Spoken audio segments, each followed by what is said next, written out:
Hello, welcome to Morning Coffee with Maddog Merv, and we have a beautiful summer day. Let's get to it and see what we got going on the channel today, shall we? Welcome to Morning Coffee with Maddog Merv today. Got our French roast this morning again. No wonder I'm a big fat guy. I mean, holy cow. I always had a schmear. He's probably going for bagels. He's trying to steal Oh my gosh, I can't even believe it. I have no clue. And I got a bunch of chores to do. Oh, who wants to do that? Today's shout out goes to Copper King Mine and Railroad, and I've mentioned this channel before. My friend Tim Dumas runs this channel, and it's number one. Tim's got this wonderful train layout in his basement, and you see it at the beginning of every one of his videos. And there's been some people do videos about his layout. It's really awesome. Please check out his channel. But Tim brings to life the history of a little town called Bingham Canyon. Now, Bingham Canyon was like the longest town in the world at one point in time. It was like 200 feet wide and 12 miles long. No, I'm exaggerating just a little bit, but it was a little town that was built up this canyon that had to do with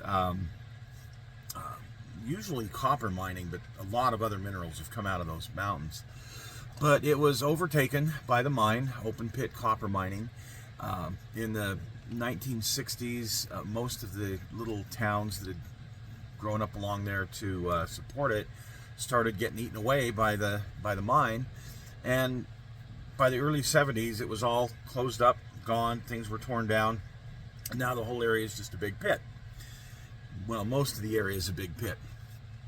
He's got this video that he just put out, because you go to the visitor center out there and you see this big huge mine, and you see some different rock outcroppings and things, and you go, wow, I bet I could identify that in old pictures. So he has all these old pictures, great collection, and he does a lot of great work on talking about the history of the mine and the little town in the area.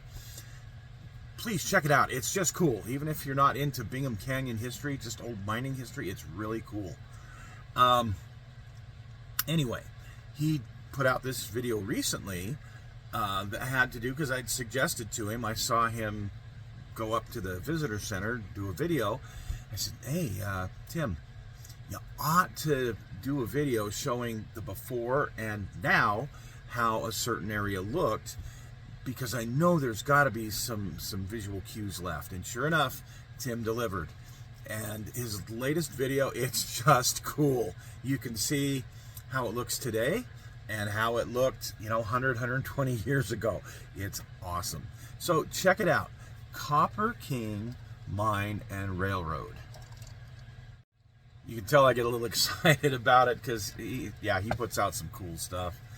So last week we looked at the Rocky Mountain Hobby Expo that was held at the National Guard, the Air National Guard base out at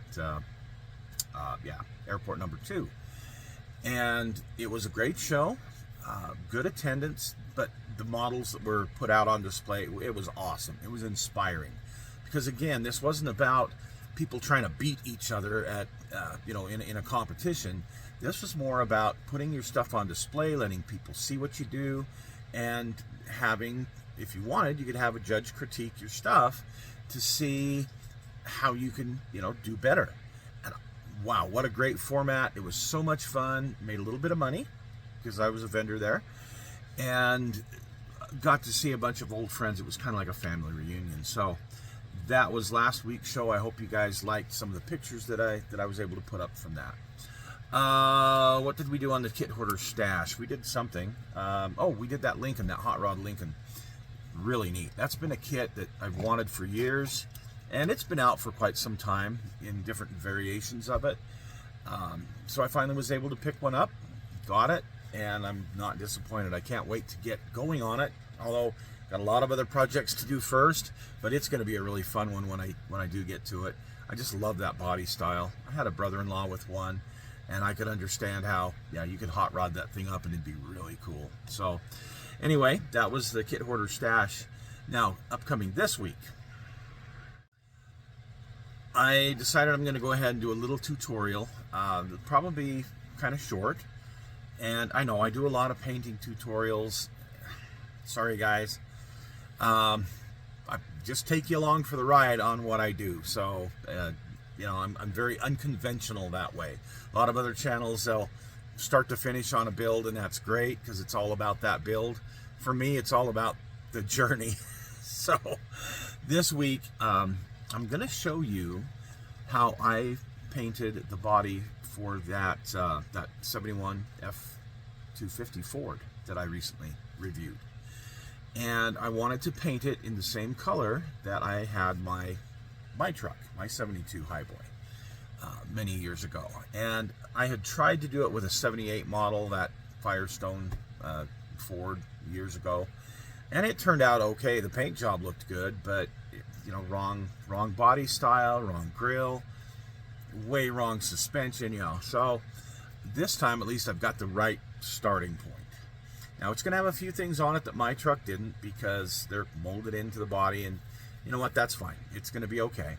But what I'm doing in tomorrow's show is going to be showing you how I paint it using automotive Imron. And this isn't just regular what you go to the store and buy today, because the paints have changed over the years. I would have to research how Imron all came about, but Imron is a polyurethane paint. Back in the late 70s, early 80s, when I became familiar with it, it was the paint. It was it. That was your show paint. It was used mostly industrially for painting diesel trucks, you know, semis, buses, things like that would be painted with this polyurethane paint because it was very, very durable, very, very hard, and it lasted. Where the common paints back then were lacquers and enamels, acrylic enamels. And I used to like to paint the DuPont Centauri acrylic enamel. It was my favorite paint to paint. It really still is. But, of course, it's changed over the years because of regulations that take certain chemicals out and, you know, different things they have to... Yeah, it's... unfortunately, it's not the same paint that it used to be. If you know and understand the modern paints, you can get some great results, but I don't. I'm too old school. And so I understand the old paints. So what I'm going to show you is this old Imron, and I mean old. I picked it up. A friend of mine got it at, I can't remember what it's called now, but it's like a freight damage store. And he picked up this, it was like a 2.5 gallon jug of this paint. It was a base, and it was kind of a dark, well, yeah, it was a dark green color. So I picked it up for, you know, very, very inexpensive. But because it was a base, you know, I really couldn't paint much with it. So I took it to a shop. I had them tint into 2 different colors, and then I had them put different, you know, varying degrees of metallic in it. And I wound up with a couple of really cool colors. One was more of a dark green, and the other one was a little bit lighter green, but they were both very metallic. One of them matches what was on the Green Hornet.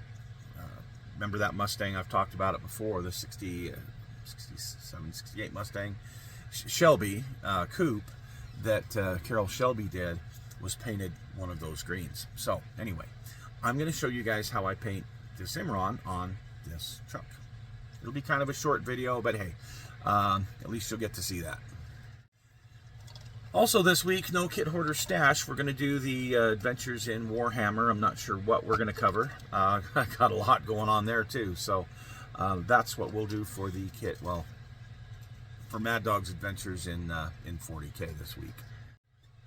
This last week, I didn't get a lot of modeling done. I'll be honest with you guys. Between the stuff I'm still doing in the house, I was one of the planners. I was on the planning committee for this statewide conference that we hold every year for the custodial management in schools all over, school districts all over the state. We had about 300 people at this year's conference. It was great.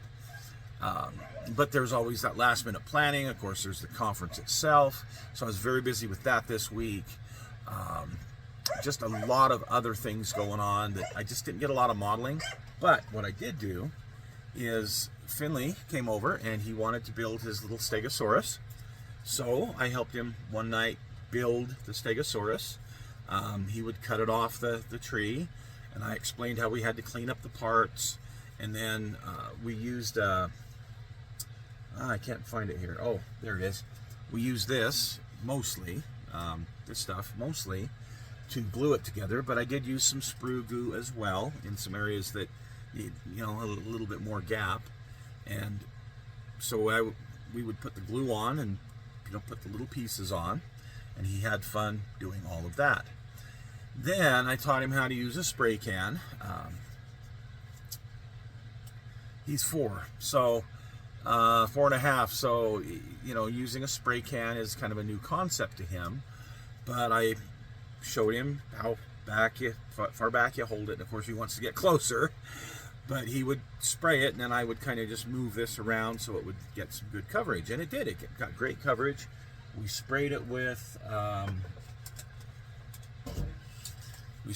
this to begin with, and turned out good. We let it dry overnight. The next day we came back, loaded up the airbrush, and we sprayed an acrylic. It was more of a tannish brown color on the bottom here, although you can't really notice much of a transition. But again, I mixed it up, set the airbrush, and he would spray, and then I would kind of move this so that it would get on there. So we got that done, and then I showed him how to do a wash, and we used the AK wash for wood, and he did it. He dipped it in, and you know, he put it all over. He put the wash all over it, so got down into it. Once that dried, then we did the dry brush, and that was easy. Just put some acrylic down here, got the dry brush kind of ready, and then I let him, you know, go over it with the dry brush. And of course, I touched up a little bit, you know, so that it looked just right for him. And I painted the eyes for him. So anyway, here's the Stegosaurus that Finley and I put together this week, and did a little bit, and I mean like one Warhammer figure, part of one Warhammer figure. Other than that, it's just been really busy, so I haven't got a lot of modeling done this week. We will try to get that general patent finished soon. I don't know how soon that's going to be, though. It's all going to depend on what time I get out here in the doghouse this next week. So we'll see how things go. How about that? All right, folks. Well, thank you for joining us today. We will see you tomorrow for the show on painting the Imron on the Ford truck, and have the rest of a good weekend.